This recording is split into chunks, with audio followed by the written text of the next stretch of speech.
pessoal, tudo bem com vocês? Eu espero e tenho certeza que sim.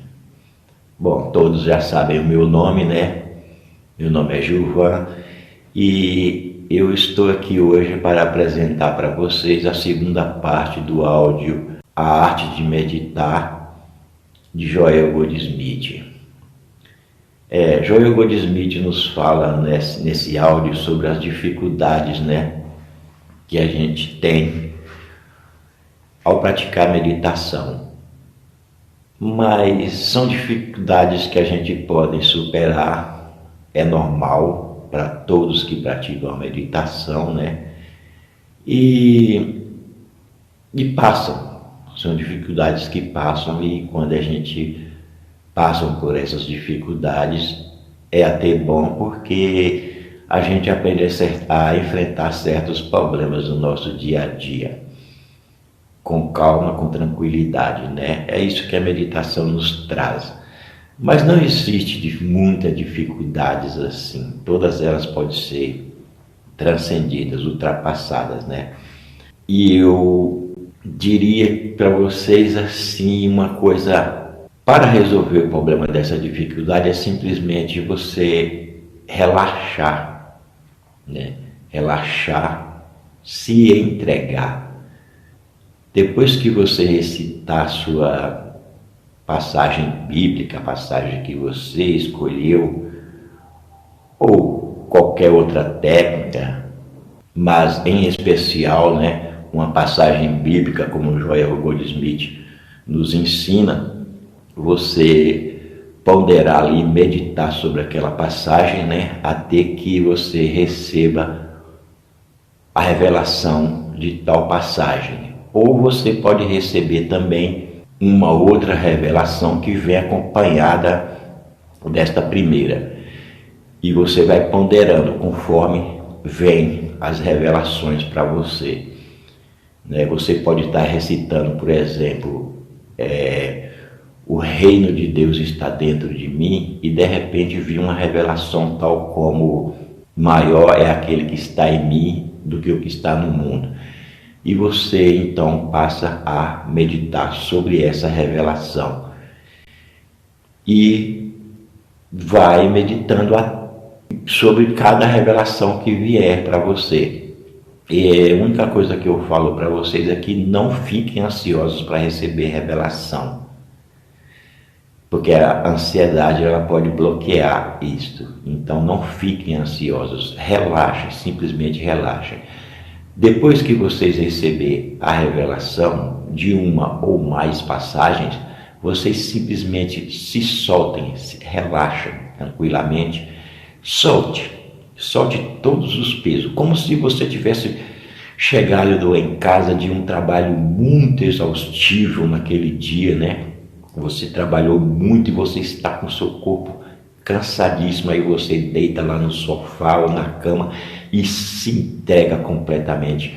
Assim, é justamente dessa forma, você se entrega, você solta, deixa a sua mente fazer o que quiser, pensar o que quiser, sentir o que quiser, deixa seu corpo sentir o que quiser, vier com as sensações que vier, deixe, solte, entendeu? Quando você solta, você liberta tudo.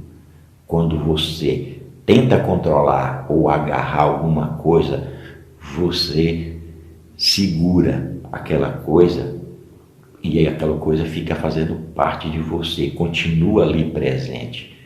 É como se você estivesse carregando um peso, né?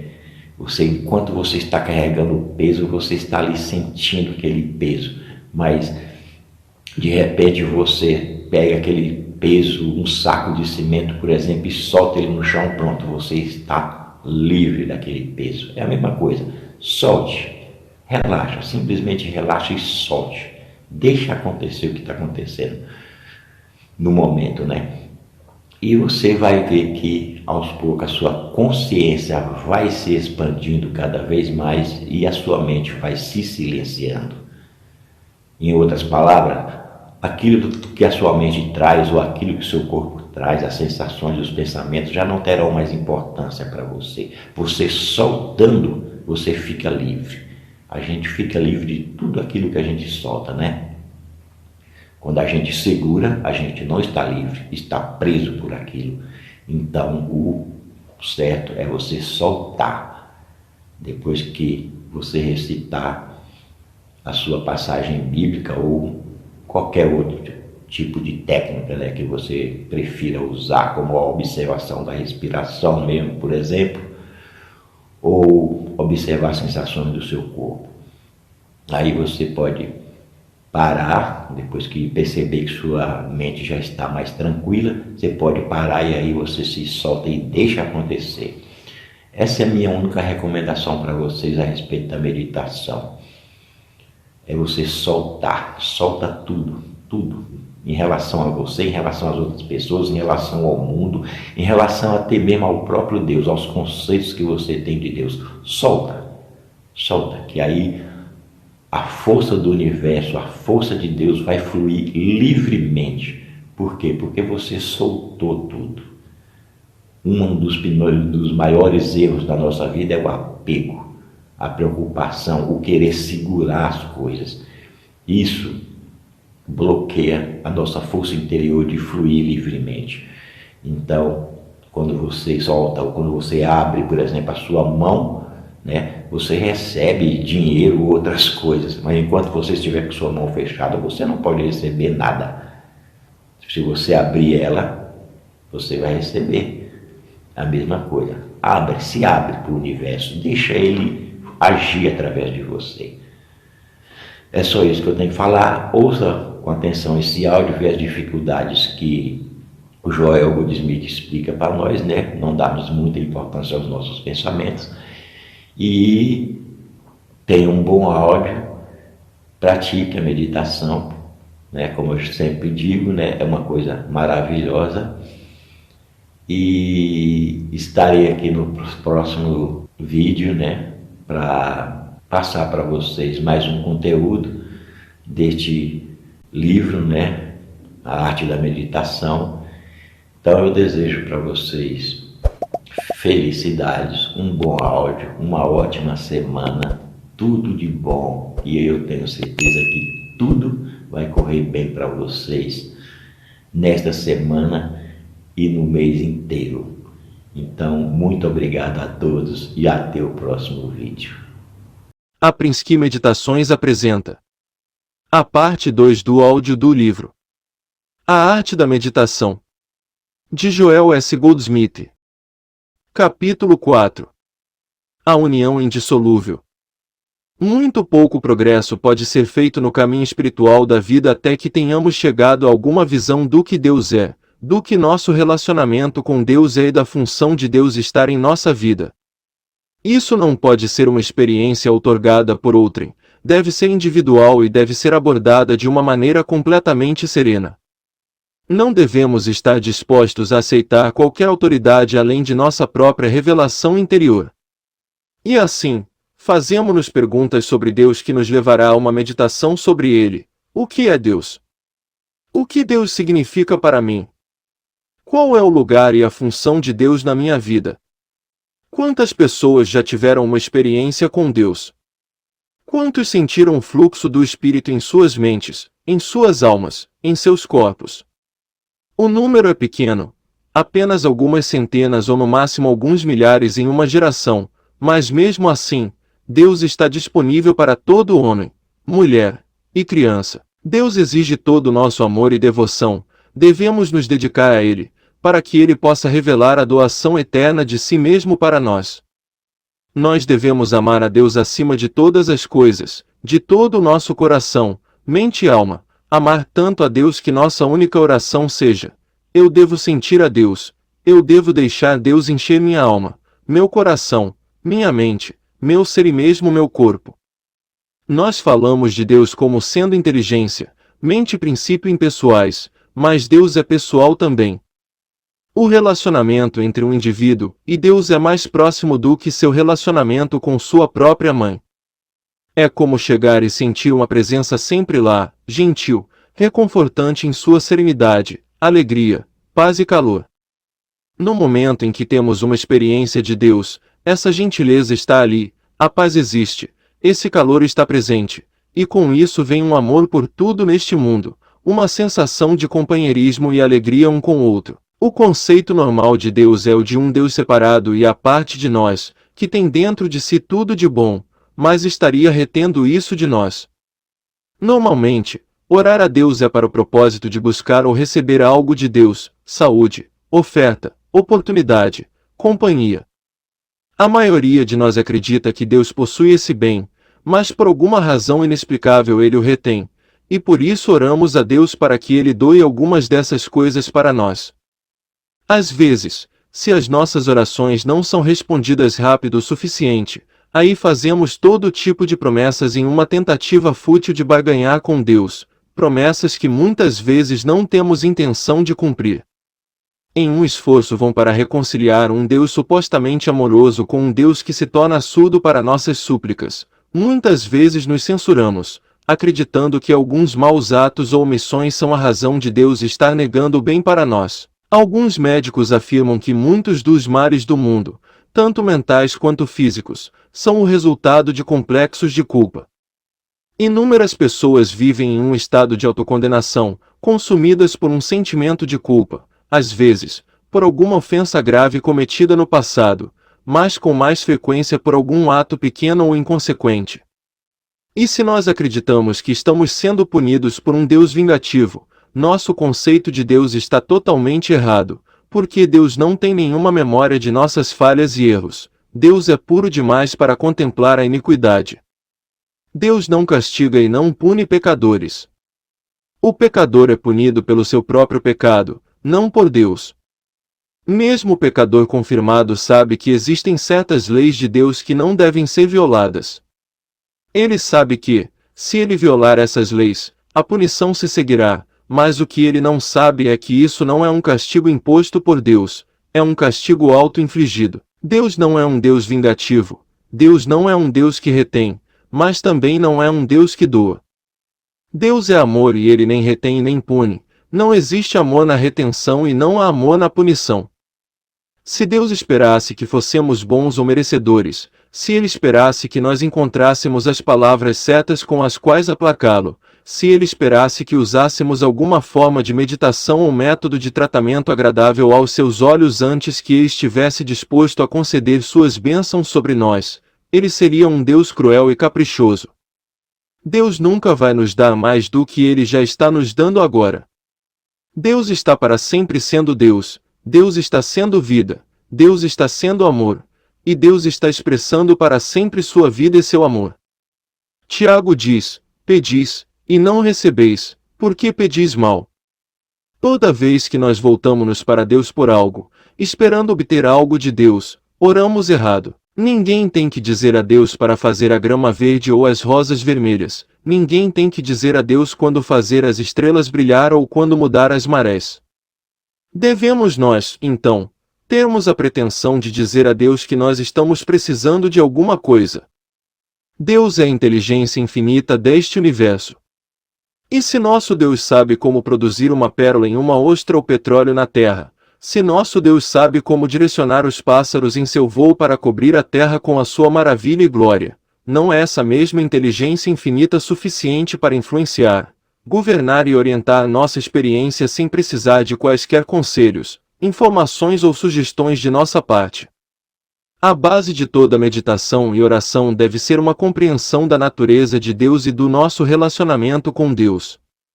Deus é vida eterna, inteligência infinita, amor divino, mas eu e meu Pai somos um, e quem me vê, vê aquele que me enviou. É Deus, o Pai, e Deus, o Filho, para sempre um. Enquanto descansamos nessa percepção, Ele assume e opera harmoniosamente, alegremente, abundantemente. No mesmo momento, no entanto, que nos voltamos para Deus com qualquer senso de conseguir, desejar, ou mesmo esperar por algo, nós impedimos a obra de Deus em nossa experiência, porque estamos impondo nossos pontos de vista e conceitos finitos que interferem no fluxo de Deus. Quando nos recusamos a manter qualquer conceito do que a vontade de Deus deve ser, quando nos encontramos na divina presença, puros de coração, sem nenhuma vontade finita, nenhum desejo pessoal, esperanças ou ambições, então vamos a Deus com as mãos limpas e um coração puro, e podemos dizer, com convicção e confiança, tua vontade será feita assim na terra, como no céu. Eu sou teu, tu és meu. Eu estou em ti, e tu estás em mim. Seja feita a tua vontade em mim. Muitas pessoas no mundo duvidam do amor de Deus, pois, caso contrário, não perderiam tanto tempo orando pelas graças de Deus. Se eles realmente acreditassem que Deus é inteligência e amor divinos, por que deveria ser necessário tentar aconselhar ou influenciar Deus? Deus é. Que oração pode ser maior do que essas duas palavras? O que mais poderia melhor nos levar ao reino interior do nosso próprio ser? A meditação satisfatória vem com absoluta convicção de que Deus é inteligência e amor, que não há poder separado de Deus e nem poder em oposição a Deus. Não há nada interferindo na expressão do amor de Deus por seus filhos. Tua graça é minha suficiência em todas as coisas, isso é reconhecer a presença, a sabedoria, o amor e o poder de Deus em nossa experiência.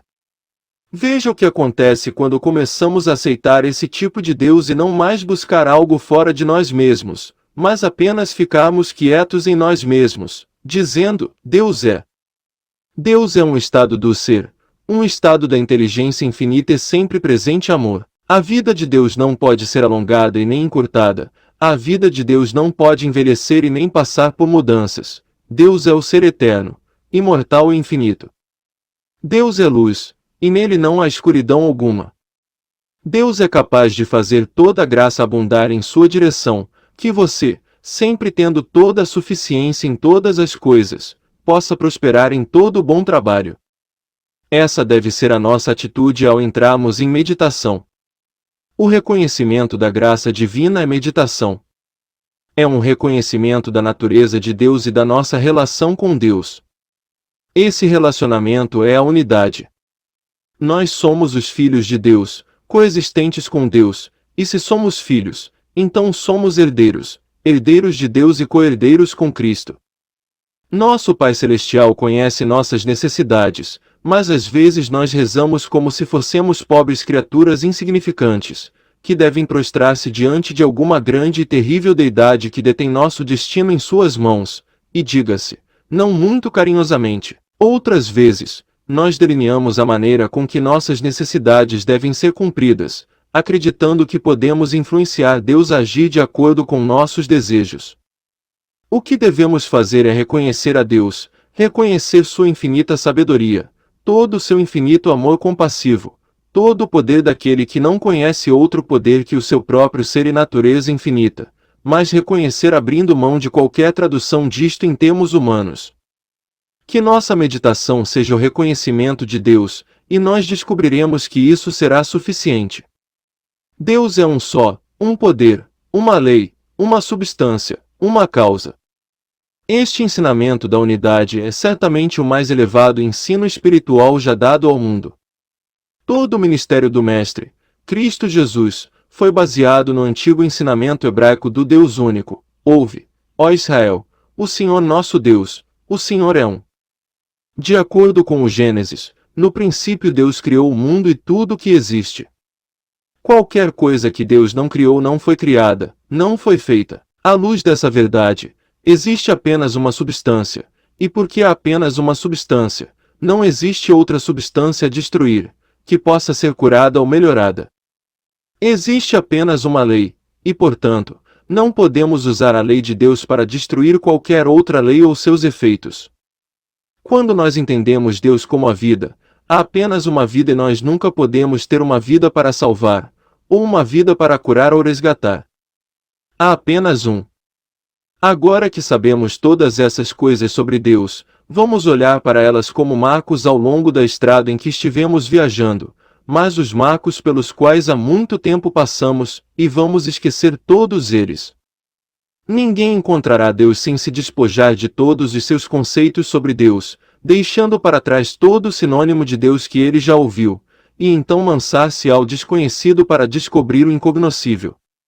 Não existe tal coisa como um pensamento sobre Deus ou um conceito de Deus que esteja correto, porque um conceito sempre é apenas um conceito. Como, então, chegamos a uma percepção do que Deus é? Depois de nos tornarmos bem fundamentados na letra da verdade, chega um momento em que devemos estar dispostos a admitir que todo o nosso conhecimento sobre Deus tem estado no reino do intelecto, e que nada do que podemos saber com a mente é a verdade absoluta. Nada do que podemos pensar sobre Deus é a verdade, nada que possamos ler em um livro sobre Deus é verdade, porque tudo isso representa meramente opiniões humanas limitadas sobre Deus. Para João, Deus foi revelado como amor, mas não podemos aceitar isso como verdade, porque não sabemos o que o amor é no sentido em que João entendeu e usou o termo.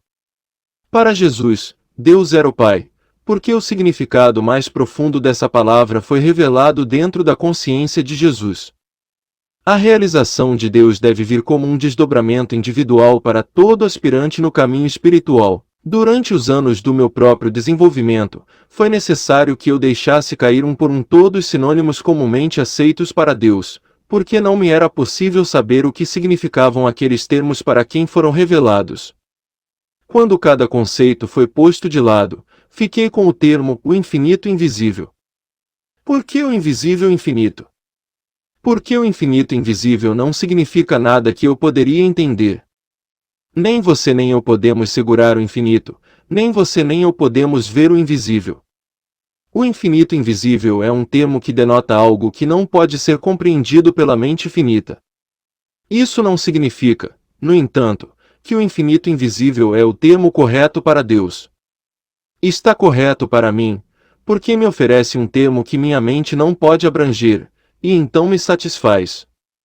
Se eu pudesse entender o significado do infinito invisível, seria estar dentro do alcance da minha compreensão humana, justamente o que eu não quero de um Deus. Deus não pode ser conhecido com a mente humana, mas se nós escutarmos e ficarmos quietos, nesse silêncio Deus se revela.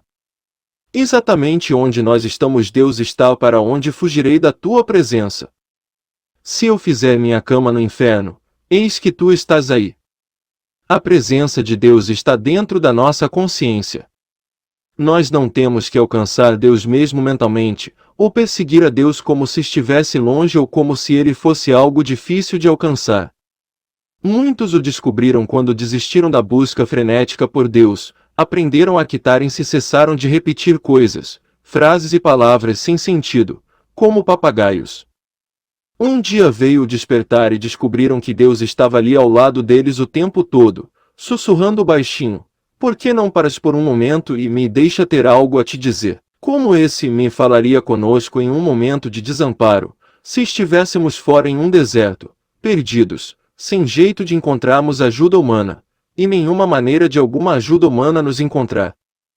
Desde que parássemos para ouvir, ouviríamos as palavras sussurradas: o lugar onde eu estou é solo sagrado. Para onde fugirei do teu espírito? Ainda que eu ande pelo vale da sombra da morte, não temerei mal algum, porque estás comigo.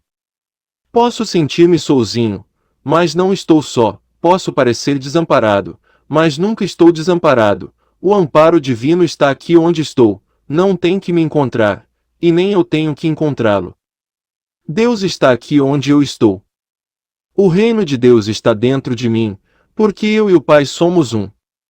Deus não está perdido e estou certo de que Deus não me perdeu. Se eu estou aqui, Deus também está aqui. Esta é uma meditação poderosa. Nós não temos que pedir ou implorar por qualquer coisa, nós reconhecemos a verdade conhecida por Jesus, João, Paulo, Moisés e Elias, a verdade por cada um deles revelada, de que onde eu estou, Deus está. É um ensino universal bem conhecido por todo mestre espiritual ao longo dos tempos, mas foi perdido, por causa da adoração de um Deus distante e pela da crença de que Deus e seu Filho amado são seres separados.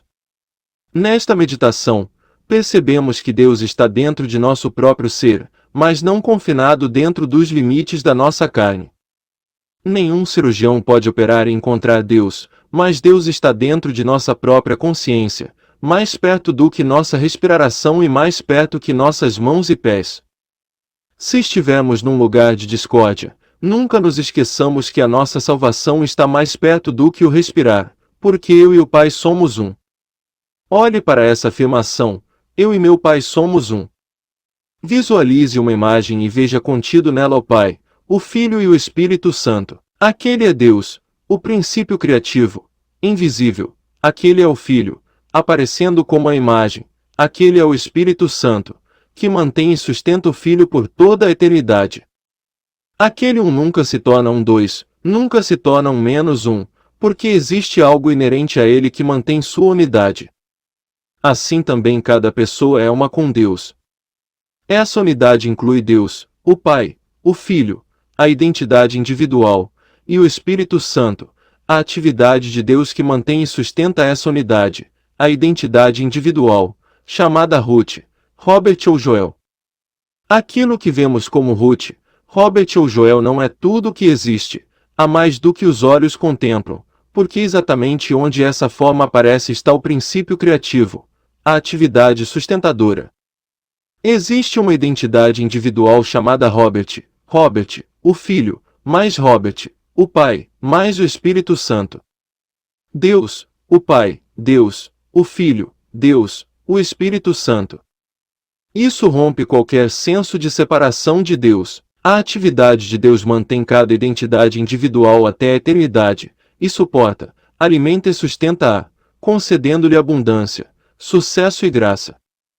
Fiquemos quietos e sejamos alimentados, mantidos, sustentados e dirigidos por essa força invisível, cuja função é ser o Messias. O propósito desta meditação é chegar ao verdadeiro significado da unidade, o significado interno da afirmação: eu e meu Pai somos um. Vamos centrar nossa atenção nesta declaração. Às vezes, podemos achar difícil prestar atenção a um só pensamento por algum tempo, mas se nós perdermos o fio da meada, podemos gentilmente voltar para ele desta maneira: eu e meu Pai somos um. Assim como uma onda é um com o oceano, eu também sou um com Deus, como um raio de sol é uma emanação do próprio sol, assim também eu sou um com Deus. Portanto, nunca posso me perder, nunca estarei sozinho. A presença de Deus está aqui neste mesmo lugar onde estou, mesmo que eu chame isso de inferno, no vale da sombra de morte, não temerei, pois Deus está comigo. Eu nunca te deixarei, nem te abandonarei. Antes de Abraão ser, eu sou. Antes que Abraão fosse, eu estava contigo, e estarei até ao fim do mundo. Eu, no meio de ti, sou poderoso, eu em ti e tu em mim, nós somos um. Para onde quer que fores, eu irei, para onde quer que fores, leste ou oeste, norte ou sul, acima no céu ou abaixo no mar, aonde quer que fores, eu estarei lá. Eu nunca te deixarei nem te abandonarei. Se andares pelas águas, não te afogarás, pois estou contigo. Se passares pelo forno de fogo, as chamas não se levantarão contra ti, pois eu estou contigo. A natureza de Deus sou eu. Silenciosamente, humildemente, percebe que aquele a quem pensas ser tu, esse tu que pensas ter problemas é Deus. Como então podes ter problemas ou limitações? Se acreditas que Deus é teu Pai e meu Pai, e que o Pai está dentro de ti, como então podes pensar que estás sem orientação, sem proteção, sem sustento? Quando perceberes a natureza de Deus como sendo eu, daí em diante, eu não tenho problemas. É improvável que algum de nós seja confrontado com a situação incomum de estar perdido no deserto, mas nunca vamos duvidar que, em algum momento, possamos nos encontrar em algum tipo de deserto, só para descobrir que Deus nos aparece como maná do céu, água de uma rocha, ou a abertura de um mar. Do Gênesis ao Apocalipse, a Bíblia é a história da sua vida e da minha. Em algum grau, seja qual for, o que aconteceu com Moisés acontecerá conosco, o que aconteceu com Elias, Jesus, João, ou Paulo acontecerá, em alguma medida, em nossa experiência. Nós podemos estar em algum deserto apenas para aprender que, onde estamos, Deus está, e que o lugar onde estamos é Terra Santa. A voz do Senhor nos dirigirá pelo caminho que devemos seguir. Mas nós não ouviremos isso se acreditarmos que a voz de Deus estava reservada para Jesus, Isaías, Elias, ou Moisés, 2 ou 3 mil anos atrás. Só podemos ouvi-lo se pudermos aceitar Deus como um só, Deus, o Pai universal, e Deus, o Filho. Toda meditação sobre Deus será infrutífera, a menos que percebamos que o que é verdade sobre Deus é verdade sobre nós, como seres individuais infinitos. Só quando estabelecemos a natureza infinita do ser de Deus como a natureza do ser individual completamos a realização que traz harmonia em nossa experiência. A natureza de Deus é o eu, esse é o que habita no meio de nós, esse é o que reconhecemos individualizado como nosso próprio ser. Esse eu não é o corpo que vemos com nossos olhos, não é o eu egoísta que acredita que um ser humano tem todo o poder ou que um ser humano é Deus, mas é esse eu delicado, que olha do centro do nosso ser. O eu humano e autocentrado deve morrer diariamente, para que o divino eu possa nascer de novo em nós e nosso relacionamento divino seja revelado. Deus é ser individual, Deus é o seu ser, Deus é meu ser, Deus é o ser de toda forma de vida humana, animal, vegetal, mineral. Deus é o ser individual. Deus é a lei, a vida alma, a substância do indivíduo, e portanto, tudo o que Deus é, eu sou, tudo o que o Pai tem, eu tenho.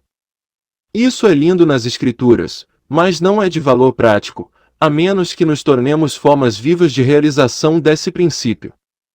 Deus é meu ser individual, Deus constitui meu ser, Deus é a vida, a alma do meu ser, o espírito. Deus é a substância de que meu corpo é formado. Deus é a única lei que me governa, e não leis de falta ou limitação, e não leis de comida, clima ou digestão, e não leis da crença médica ou teológica, pois Deus é a única lei.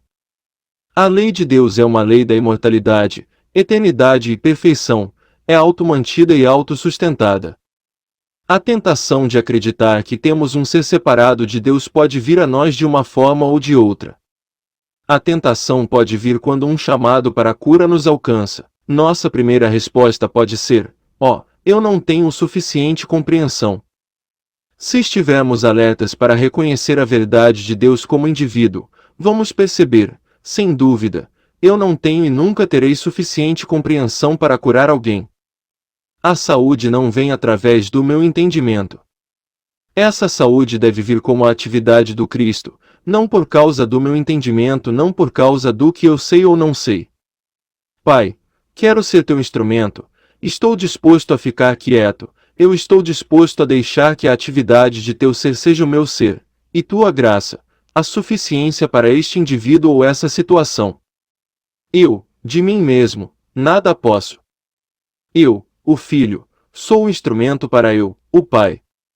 Deus, somente, é a fonte de tudo o que é, de todo o suprimento, de toda a saúde e de todos os relacionamentos. Se usarmos nosso dinheiro como se estivesse sendo tirado da nosso armazém, vamos encontrar a nossa provisão reduzida, por apenas isso, a menos que nós reconheçamos que esse dinheiro realmente não nos pertence, mas pertence a Deus, porque a terra é do Senhor, e toda a sua plenitude. Toda a provisão é de Deus. Quando nós a gastamos, portanto, vamos gastá-la como se fosse a abundância de Deus, e não nossa. Então descobriremos que não temos menos, e em vez disso, haverá 12 cestos cheios sobrando. Este foi o princípio que o Mestre estava ilustrando quando ele multiplicou os pães e peixes. A Bíblia ensina que a terra é do Senhor, e toda a sua plenitude. Até mesmo enquanto repetimos tais palavras, no entanto, muitos de nós ainda acreditam que a abundância de Deus é algo separado e além de nós, e que em algum ponto ou outro, há uma ação de transferência daquilo que pertence a Deus para tornar-se nosso. Isso é tão ridículo quanto pensar que as lindas flores crescendo em nosso jardim nos pertence. Todos a natureza riria de tal ideia. Deus é a fonte de toda flor que floresce em um jardim. Deus é a fonte de tudo. Que diferença faz se a plenitude do Senhor floresce como uma rosa ou como um dólar?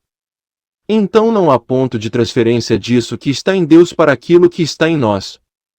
Tudo o que está em Deus está em nós neste exato momento, porque eu e meu Pai somos um Deus, o Pai, o princípio criativo invisível, Deus, o Filho, o visível, e Deus, o Espírito Santo, a manutenção e sustentação.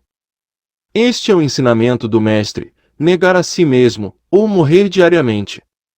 Este é o ensinamento de Paulo, deixar a mortalidade cair, para que possamos ser vestidos com imortalidade e Deus ser revelado em toda a sua glória como ser individual, enquanto há um eu pessoal tentando alcançar qualquer coisa, realizar qualquer coisa, conquistar qualquer coisa, existe uma individualidade lutando para manter-se separada e à parte de Deus. Mas é possível morrer diariamente, é possível negar a si mesmo, porque a única negação do eu é uma negação de que eu posso ser ou ter qualquer coisa, que eu posso de mim mesmo ser bom, que posso de mim mesmo ser espiritual, que eu posso de mim mesmo ter poder espiritual, que eu posso de mim mesmo ter saúde, ou que eu posso de mim mesmo ter riqueza. Essa é a única negação de si mesmo, e isso é morrer diariamente. É parar de tentar ganhar algo para nós mesmos. A lição, em si, é fácil. Não vamos desejar ou adicionar mais peixes, peixes maiores ou peixes melhores para nossas redes. Vamos negar que temos alguma necessidade de peixe, porque todos os peixes no mar pertencem a Deus, e tudo o que pertence a Deus pertence a nós. Ao negar o sentido pessoal do eu, nós glorificamos o ser que realmente somos, o ser divino. O eu Deus é o nosso verdadeiro ser, e a medida do nosso ser é infinita. Ao reconhecer Deus como ser individual, nós estamos reconhecendo o infinito no centro do nosso próprio ser, um infinito que nós podemos permitir que flua de nós para o mundo. No momento, no entanto, em que um desejo de conseguir, conquistar qualquer coisa, entra em nossos pensamentos, bloqueamos e impedimos esse infinito de sair. Quando nós reconhecemos que somos apenas um instrumento para a sua entrada na consciência humana, então carregamos conosco a atmosfera espiritual e sagrada da totalidade de Deus, dentro do nosso próprio ser. Sem um traço de egoísmo, sem desejo de glória pessoal ou lucro, se nós percebemos que alguém, em qualquer lugar, vem a nós com sinceridade, precisando da graça de Deus, ele pode recebê-la. A graça de Deus é a suficiência para a situação, e não nosso conhecimento ou posses. Então, em paz e na quietude, o fluxo começa a se derramar de nós como calor, como liberação, como alegria. Ao ficarmos quietos, podemos saber que o eu em nós é Deus, que Deus é nosso ser individual, nossa individualidade interior, nossa natureza interna, caráter e qualidade. Tudo o mais que Deus é flui para fora de nós em manifestação visível e expressão como nós mesmos, e automaticamente nos liberta. Quando nosso relacionamento com Deus está estabelecido, podemos viajar pelo mundo sem mala e sem roteiro.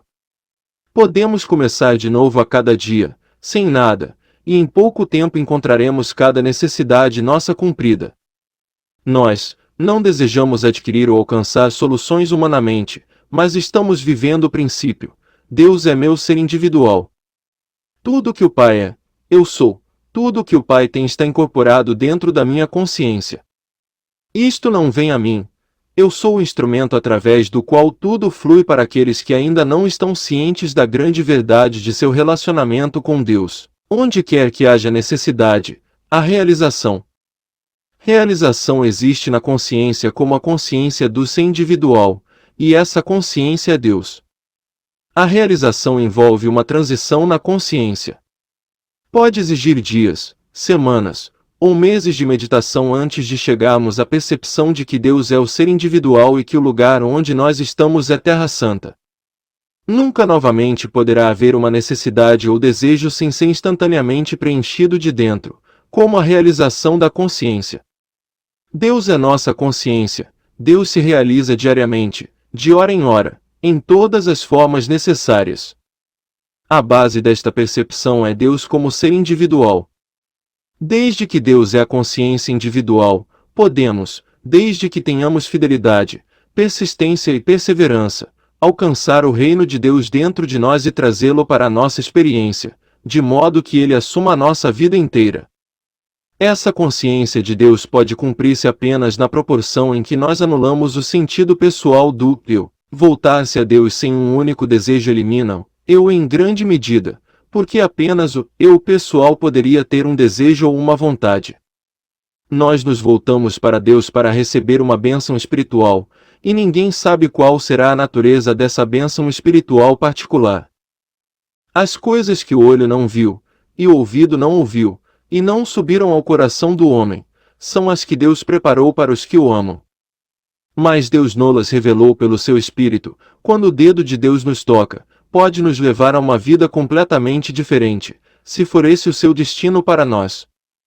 Para cada um de nós há um destino. Nós não somos todos destinados a nos envolver nos mesmos tipos de atividade. Ora, há diversidade de dons, mas o Espírito é o mesmo. E há diversidade de ministérios, mas o Senhor é o mesmo. E há diversidade de operações, mas é o mesmo Deus que opera tudo em todos. Mas a manifestação do Espírito é dada a cada um para o que for útil, porque a um, pelo Espírito é dada a palavra da sabedoria, e a outro, pelo mesmo Espírito, a palavra da ciência, e a outro, pelo mesmo Espírito, a fé, e a outro, pelo mesmo Espírito, os dons de curar, e a outro, a operação de maravilhas, e a outro, a profecia, e a outro, o dom de discernir os espíritos, e a outro, a variedade de línguas, e a outro a interpretação das línguas. Mas um só e mesmo Espírito opera todas estas coisas, repartindo particularmente a cada um como quer. Porque, assim como o corpo é um, e tem muitos membros, e todos os membros, sendo muitos, são um só corpo, assim também é Cristo. 1 Coríntios 12, 4, 12. Deus trabalha como construtores de pontes, mineiros de carvão, professores, vendedores, advogados, artistas, sacerdotes, e é Deus, a inteligência infinita, no centro de nosso ser, o que determina a nossa forma especial de expressão. Para saber qual é o destino para cada um de nós, devemos tocar este centro dentro de nós, em meditação. O grau de realização experimentado é proporcional ao grau de desenvolvimento da consciência. Onde quer que estejamos neste momento da vida representa o grau de vida de Deus desenvolvido em expressão consciente, e podemos mudar essa expressão, abrindo nossa consciência para um fluxo maior. Esses que se abrem para Deus através de meditação estão em sintonia com o infinito invisível. Deus usa a mente, alma e corpo como instrumentos para sua atividade e desenvolvimento, e a graça de Deus fluindo através deles é uma bênção para o mundo. Minha graça te é suficiente. Tua graça não é apenas minha suficiência, mas é a suficiência de todos aqueles que chegam ao alcance de minha consciência. Pai, eu sou um instrumento através do qual essa bênção invisível pode aparecer no mundo para aqueles que te procuram. O reino de Deus está dentro de mim. O reino de justiça é teu reino, e teu poder e tua graça. Tua graça é uma bênção para todos os que estão no mundo. É minha alegria que essa bênção de Deus, essa graça de Deus, possa fluir igualmente para um amigo ou inimigo, próximo ou distante, possa fluir para aqueles de qualquer nacionalidade, raça ou fé que levantam seus corações para Deus. É minha alegria que todos aqueles que honestamente elevam seu pensamento ou voz para Deus encontrem sua bênção através da tua graça, que flui através de mim. Capítulo 5. As dificuldades. Se praticarmos as meditações anteriores fielmente, sem dúvida muitas perguntas surgirão sobre certos procedimentos em meditação, e quanto a pensamentos estranhos que passam pela mente. Devemos esperar por visões. Há um período de tempo definido para cada meditação. Quanta compreensão é necessária? A dieta tem algum efeito sobre a eficácia da meditação? Há alguma postura particular necessária ou desejável? Vamos considerar a questão da postura primeiro. A meditação é mais facilmente praticada quando não estamos conscientes do corpo. Nós nos sentamos em uma cadeira reta, com os pés situados diretamente no chão, as costas retas como normalmente deveriam estar, o queixo para dentro, e ambas as mãos descansando no colo. O corpo não deve se intrometer em nossos pensamentos. Numa posição normal e natural, devemos ser capazes de manter-nos por 5, 10 ou 20 minutos, sem pensamentos voltados ao corpo. Não há nada misterioso sobre a postura. No Oriente, poucas pessoas sentam-se em cadeiras, portanto, é natural que eles meditem sentados no chão, com suas pernas cruzadas, já que eles se sentem confortáveis nessa posição. Mas nós, do Ocidente, acharíamos tal postura não só difícil de praticar, mas também, para a maioria de nós, muito desconfortável de se manter. Lembrando que, na meditação, toda nossa atenção deve ser focada em Deus e nas coisas de Deus, entendemos prontamente que é sábio providenciar para que o corpo esteja em uma posição confortável e natural, de modo que a atenção não seja atraída para o corpo. Essa é a única razão para assumir qualquer postura particular, é facilitar o foco da atenção em Deus e tornarmos-nos receptivos ao seu poder infinito. Na meditação, uma mudança do sistema é perceptível. A coluna fica ereta, o peito aberto, a respiração torna-se mais lenta e pensamentos passam cada vez menos pela mente, até que finalmente cessam. A meditação é uma experiência consciente. Como sugerido anteriormente, é de uma grande ajuda começar a meditação com alguma pergunta, pensamento, ou ideia específica sobre a qual se deseja esclarecimento. Nós começamos com a ideia de receber um desdobramento de Deus. Se percebermos que a meditação é uma atividade consciente de nossa alma, não haverá perigo de ficarmos sonolentos ou cairmos no sono. 2 ou 3 minutos de meditação devem ser suficientes para afastar o cansaço que às vezes sentimos ao final de um dia extenuante de trabalho. Nós não podemos ir dormir com a mente aberta, esperando por instruções. Aqueles que dormem durante a meditação falham em fazer dela uma experiência consciente. Em um certo estágio de meditação, o sono até pode vir, mas esse sono não seria cair em consciência. A atividade da consciência continuaria durante o sono. Meditação não é apenas um sentar ocioso e dizer, tudo certo, Deus, vá em frente. É um estado ativo de alerta, e ainda assim, é a paz que ultrapassa o entendimento. Teremos certeza de que existe essa paz. Certifiquemo-nos de que não há tensão na meditação.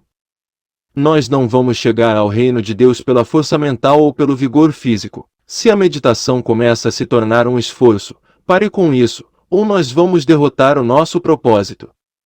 Não é necessário um período específico de tempo para meditar. Se a meditação for de apenas 1 minuto de duração, ficaremos satisfeitos, porque mesmo mantendo nossa mente em Deus por apenas meio minuto, já iniciamos o fluxo. A meditação é uma arte difícil de dominar. Se não fosse tão difícil, o mundo inteiro já teria dominado sua técnica há muito tempo. Na minha própria experiência, 8 meses de 5 a 10 meditações ao dia foram necessários antes de eu receber o primeiro clique e sentir a presença. Além disso, eu não tinha conhecimento de que tal coisa, fazer um contato com Deus, fosse possível, o que aconteceria qualquer coisa uma vez que isso fosse alcançado. Havia, no entanto, uma profunda convicção dentro de mim de que era possível tocar algo maior do que eu, fundir-me com algum poder. Ninguém que eu conhecia tinha seguido esse caminho antes de mim, ninguém preparou o terreno para mim. Houve apenas essa convicção interna de que, se eu pudesse tocar Deus no centro do meu ser, isso tomaria minha vida, meu trabalho, minha prática e meus pacientes. No final de 8 meses, consegui alcançar 1 segundo de percepção, e talvez não fosse nem 1 segundo. Eu não sei como medir o tempo quando se trata de menos de 1 segundo, mas certamente foi menos do que 1 segundo de realização. Correu mais outra semana antes do próximo segundo de realização, e veio muitos dias antes do terceiro. Mais uma semana inteira passou-se antes do 4º momento de realização ser alcançado, e então, aconteceu 2 vezes num mesmo dia. Finalmente, chegou o dia em que a realização parecia durar por uma eternidade, e essa eternidade durou certamente muito menos de 1 minuto. Isso tudo ocorreu provavelmente 3 anos antes de eu perceber que, se eu conseguisse levantar às 4 horas ou algum momento entre isso e 8 da manhã, eu poderia sentir o clique ou sentir que Deus estava em campo. Em alguns dias, o clique veio em 5 minutos e em outros dias levou as 4 horas inteiras, mas nunca, depois disso, eu saí para o meu escritório antes da presença ser percebida. Agora, nunca há menos de 9 ou 10 horas, dentre as 24, para a meditação, não em um único período, É verdade, mas 5 minutos de cada vez, 10 minutos, 20 minutos, 30 minutos. Não há um esquema regular. Às vezes vou dormir às 8 da noite, acordo às 10h30 e medito até às 3 da madrugada, aí volto para a cama até 4 ou 4h30, levanto e entro em meditação até a alvorada. Mais ainda, sempre que alguém me procura, após uma conversa de alguns minutos, meditamos. Esse é o caminho. Meditação constante, constante introspecção, para que o impulso interior mantenha-se sempre fresco e renovado. À medida que avançamos neste trabalho, se permitirmos privarmos-nos de nossos períodos de contemplação e meditação por causa da pressão dos negócios ou das exigências e aumentos de responsabilidade, vamos perder o caminho. Uma vez que o centro de Cristo foi tocado, é possível que as atividades aumentem em tal medida que elas invadam o tempo que deve ser dedicado à meditação. Muita indulgência com as coisas deste mundo pode em breve tirar de nós o dom espiritual que é infinitamente mais valioso do que qualquer coisa material que possamos sacrificar. O Mestre retirou-se das multidões para comungar sozinho no deserto e no topo da montanha. Nós também devemos nos retirar de nossas famílias, de nossos amigos e de nossas obrigações humanas para aqueles períodos de comunhão necessários ao nosso desenvolvimento e desdobramento interno. 1 hora ou 2 de meditação ou comunhão, sem propósito ou desejo de qualquer tipo, traz a experiência de Deus para nós, sempre em aprofundamento. Frequentemente é levantada a questão da dieta em relação à meditação. Existe alguma dieta especial que, se seguida, pode melhorar a capacidade espiritual? Alguns alimentos devem ser evitados pelo aspirante ao caminho espiritual. Devemos nos abster de comer carne. Em todas as fases do nosso caminho, somos tentados a acreditar que algo que fazemos ou pensamos no reino humano nos ajudará no desenvolvimento da nossa consciência espiritual. Essa é uma falsa suposição. Ao contrário, é o desenvolvimento de nossa consciência espiritual que muda nosso modo de vida e nossos hábitos cotidianos. Conforme o aspirante avança ao longo do caminho espiritual, ele pode se descobrir comendo cada vez menos carne, e finalmente, chegar ao ponto de ser incapaz de comê-la. Não vamos, no entanto, acreditar que existe virtude em qualquer ato ou missão, que alguma forma de sacrifício material aumentará nossa espiritualidade. A espiritualidade é desenvolvida através da leitura de espiritual, audição de sabedoria espiritual, associação com aqueles do caminho espiritual e da prática da meditação. O reino de Deus é encontrado pela percepção interna. A transformação exterior em sua dieta, em seus hábitos, é um resultado direto de uma graça espiritual interior, é o resultado do processo de espiritualização ocorrendo em sua consciência. Abster-se de comer de carne não é um meio de desenvolver a graça espiritual interior, mas o desenvolvimento da graça espiritual interior pode levar à renúncia de tais coisas no plano externo. Outra questão que surge é em relação às visões psíquicas. São tais manifestações desejáveis ou necessárias na experiência da meditação. Visões psíquicas, como ver cores ou ver-se diante de um personagem supernatural, pode ter alguma relevância para a nossa experiência humana, mas lembre-se disso, elas estão inteiramente no nível psíquico, no reino mental da consciência. Dentro da literatura espiritual, essas visões nunca são referidas ou consideradas como experiências espirituais. Experiências psíquicas não têm nada a ver com o mundo do espírito. O mundo psíquico de visões, cores ou qualquer coisa dessa natureza é deixado para trás, na percepção de que bem aqui e agora nós somos seres espirituais, a manifestação de tudo o que Deus é. Por esse motivo, não vamos permanecer no reino psíquico, mas subir acima dele, na atmosfera pura do espírito. Muitas vezes, na meditação, nós alcançamos a sensação de paz ou harmonia na percepção da presença do Cristo. Essas são experiências inspiradoras, mas nós devemos estar dispostos a desistirmos até mesmo da paz profunda e subir para o próximo nível de maior consciência, em que alcançar essa paz não tem significado ou importância. Tendo percebido a sempre presença do Cristo, é necessário ter algum tipo de reação emocional. Se nos sentirmos emocionalmente satisfeitos ou emocionalmente famintos não fará diferença, já que teremos percebido que a atividade do Espírito é eterna, para sempre conosco. Um dos maiores obstáculos para a meditação é o medo de não termos compreensão suficiente para começar essa prática. O salmista descarta tal medo e dúvida para sempre no Salmo 147, cantando louvores a Deus com seu coração e lábios. Grande é o nosso Senhor e grande seu poder, sua compreensão é infinita. É o entendimento de Deus, e não o nosso, que é importante. Vamos desistir de toda essa bobagem sobre não termos suficiente compreensão. Lembremo-nos, é a sua compreensão, com tranquilidade e confiança, portanto, nos voltamos para dentro para deixar a verdade se revelar. Não há limite para o entendimento, se a nossa dependência está no entendimento de Deus, e não no nosso. Não há pessoa lendo este livro que não tenha compreensão suficiente para começar a prática da meditação, e assim, entrar no reino de Deus. Pela graça, até mesmo o ladrão na cruz foi habilitado a entrar no paraíso neste dia, e nós também, pela graça, podemos entrar nos portões do céu neste exato momento. A maior dificuldade na meditação é, sem dúvida, a incapacidade de manter o pensamento em uma só direção. Isso não é culpa sua nem minha, mas é, em parte, o resultado do ritmo acelerado da vida moderna. A criança recebe um chocalho, e assim que ela perde o interesse, lhe é dado outro brinquedo. Toda a sua atenção, desde a infância até a adolescência e na idade adulta, é centrada em pessoas e coisas, de modo que se ela se encontrar sozinha, será tomada pelo medo. A maioria das pessoas nunca aprende a ficar consigo mesmas e aquietar-se. Muitas delas não aprendem nem a ficar quietas por tempo suficiente para ler um livro. Nossa cultura tem focado a atenção nas coisas do mundo a tal ponto que perdemos a capacidade de sentar calmamente e ponderar uma ideia. Quando fechamos nossos olhos em uma tentativa para meditar, ficamos surpresos ao descobrir uma caldeira borbulhante dentro de nós.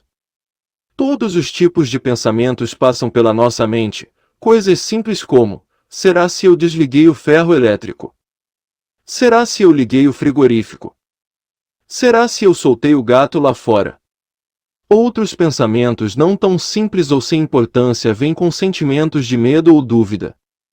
Não tenhamos medo desses pensamentos, eles são pensamentos do mundo. Nós somos como antenas captando todas as transmissões do mundo. Se desconsiderarmos esses pensamentos do mundo, em poucos dias ou semanas eles vão morrer por falta de alimentação. Nós os alimentamos somente quando os aceitamos como nossos pensamentos.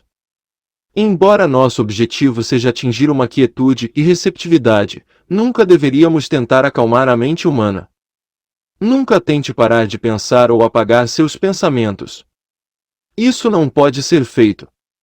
Quando nós começamos a meditar e vêm pensamentos indisciplinados, devemos lembrar que eles são pensamentos do mundo, não nossos pensamentos.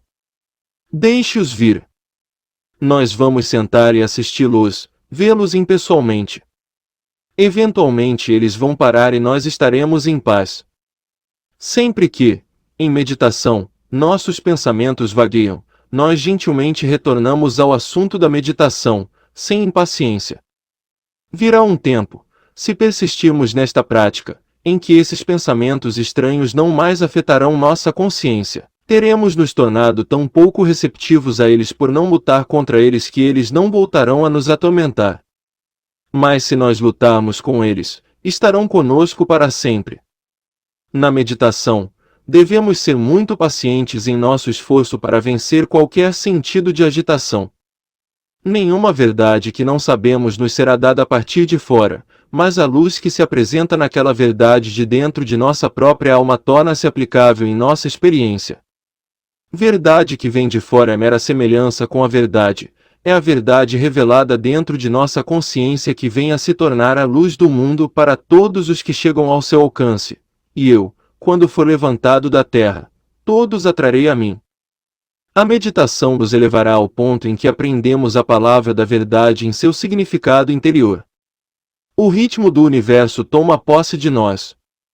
Nós não nos movemos, nós não pensamos, mas sentimos que estamos afinados, que há um ritmo para a vida, que existe uma harmonia de ser. Isso é mais do que paz de espírito, essa é a paz espiritual que ultrapassa o entendimento. Para entrar na vida mística, devemos dominar a capacidade de permanecer em silêncio, sem pensamentos. Essa é a parte mais difícil de toda a prática espiritual. De modo algum isso é uma supressão ou repressão do pensamento, ou um esforço para tal.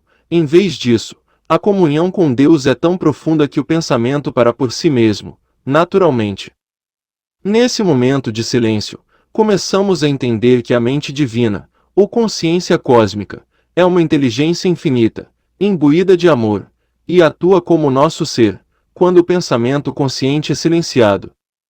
Em nossa vida cotidiana, podemos ter um plano em mente e a mente cósmica pode ter outro, mas nunca saberemos qual o seu plano enquanto estivermos ocupados e engajados em pensar, planejar e reagir às atividades e distrações do mundo. Para receber a graça divina da mente cósmica, deve haver períodos em que a mente humana esteja em um estado de repouso. O indivíduo que é mestre de seu destino atingiu o estado de consciência no qual nada deste mundo é de alguma importância para ele. Só isso é significativo o que acontece quando ele se eleva acima do mar de pensamentos. Nessas alturas do pensamento divino, a atividade divina da consciência se revela. Isso não significa que nossa mente deve ou vai tornar-se um branco total, mas significa que durante todo dia e noite nós devemos ter vários períodos de tempo em que não haja qualquer desejo além da alegria da comunhão com Deus.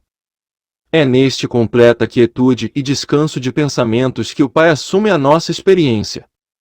Antes que possamos entrar na vida mística, o hábito de pensar e falar continuamente deve ser transformado no hábito de ouvir continuamente. Nosso Mestre passou muito do seu tempo em silêncio, em meditação e comunhão, e podemos ter a certeza de que ele não estava pedindo a Deus por qualquer coisa de natureza material. Ele não estava falando, ele estava ouvindo. Ele estava ouvindo a orientação e direção de Deus, seu amparo e seu suporte. É no desenvolvimento dessa receptividade e capacidade de escuta que a mente humana calma se torna-se quieta a tal ponto que torna-se uma via ou instrumento através do qual Deus se manifesta e se expressa. Essa mente humana, este raciocínio, mente pensante, não deve ser rejeitada ou destruída, ela tem o seu lugar. Ela não é consciência, mas é uma faceta da consciência, uma via da consciência, através da qual nós recebemos conhecimento e sabedoria da consciência. Pensar é um passo inicial que leva à meditação. Vamos supor que ainda não avançamos para o nível em que vivemos em um estado constante de receptividade. É verdade que Deus está sempre expressando sua voz, mas nem sempre nós estamos ouvindo. O pensamento pode nos ajudar a alcançar esse exaltado estado de consciência que escuta, mas em meditação, nenhum pensamento deve ser usado no sentido de uma afirmação ou negação. Vamos supor que desejamos meditar, mas a mente humana está em tal turbilhão que não conseguimos entrar imediatamente em um estado de calma e de paz. Em vez de tentarmos anular a mente e apagar esses pensamentos perturbadores, usamos a mente e nos voltamos para a escritura ou para algum outro livro que nos inspire. Agora vejamos como isso opera no uso de uma citação como: aquiete-se e saiba que eu sou Deus. O aluno que aprendeu a confiar em afirmações iria repetir uma, outra e mais outra vez: aquiete-se e saiba que eu sou Deus, aquiete-se e saiba que eu sou Deus, aquiete-se e saiba que eu sou Deus, até chegar ao ponto da auto-hipnose. E nesse estado, descobre-se ainda repetindo continuamente: aquiete-se e saiba que eu sou Deus. Isso não é senão terapia de sugestão, nada além de afirmação ou negação usada para hipnotizar a si mesmo. Isso não é prática espiritual, não é poder espiritual. Algumas pessoas tornam-se tão hipnotizadas através do uso de tal afirmação que eles realmente acabam por acreditar que eles, como seres humanos, são Deus. Agora vamos tomar essa mesma declaração, mas em vez de usá-la como uma afirmação, vamos descobrir o seu verdadeiro significado através da meditação. Aquiete-se e saiba que eu sou Deus. O que isso significa? Claro, você sabe, Joel, que você não é Deus. E daí, o que isso significa? Diz, eu sou Deus, não diz que Joel é Deus. Isso é bem diferente. Sim, eu e o Pai somos um. Deus no meio de mim é poderoso.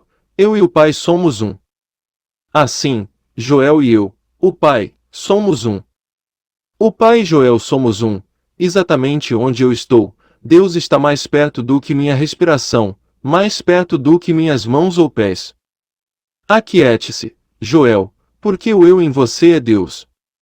Você não tem que procurar proteção, ajuda ou cura em qualquer lugar. Eu estou com você. Aquiete-se e saiba que esse eu é sua proteção, sua salvação, sua segurança. Na contemplação desta passagem da Escritura, a paz nos envolve e entramos em repouso numa quietude divina. Alguns no caminho espiritual conseguem essa quietude rápida e facilmente, mas para a maioria, o caminho é longo e difícil. Não é para qualquer um de nós, no entanto, se vangloriar pela rapidez de seu progresso, nem para condenar a sua lentidão, mas sim para prosseguir o caminho com firmeza e propósito inabaláveis. A maioria de nós tem períodos de gradual progressão, pontuada por interlúdios de desolação, quando sentimos que perdemos o caminho e estamos vagando em um labirinto de conflito e contradição. Frequentemente nós descobrimos que, depois dessas experiências depressivas, vamos em frente para novas alturas, onde vistas insuspeitadas espalham-se diante de nós. Existem alguns indivíduos adiantados que, por causa de experiências anteriores, foram tão bem preparados que o seu caminho parece ser muito mais fácil do que para outros. A pureza de consciência que eles desenvolveram faz a ascensão da consciência espiritual uma linda viagem gradual e harmoniosa, com muito poucos problemas. Para a maioria de nós, o caminho é cheio de altos e baixos, mas depois de um ano ou dois, geralmente há uma sensação de que estamos um passo à frente de onde estávamos no ano passado.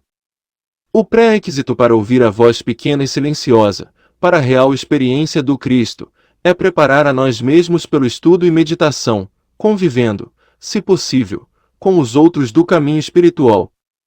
Quando ouvimos a voz ainda pequena dentro de nós, recebemos a graça, e então o propósito da meditação está sendo alcançado. Não ousamos ficar satisfeitos com nada menos do que a experiência do próprio Deus. Essa é a pérola de grande valor. Fica por nossa conta decidir quanto tempo e esforço será dado à meditação, determinar se vamos gastar alguns minutos agora e depois, ou se vamos organizar nossas vidas para termos prolongados períodos de silêncio ininterrupto para entrar em contato com a presença e o poder internos. Os anos necessários para o estudo e prática de meditação não são anos de sacrifício para o aspirante, são anos de devoção àquilo que é o seu objetivo na vida. Requer paciência, resistência e determinação, mas se a realização de Deus for a força motivadora em nossas vidas, o que o mundo chama de sacrifício de tempo ou esforço não será um sacrifício, mas a mais intensa alegria.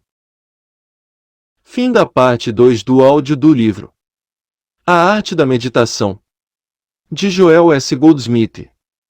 Continua na parte 3. Muito obrigado a todos e um forte abraço.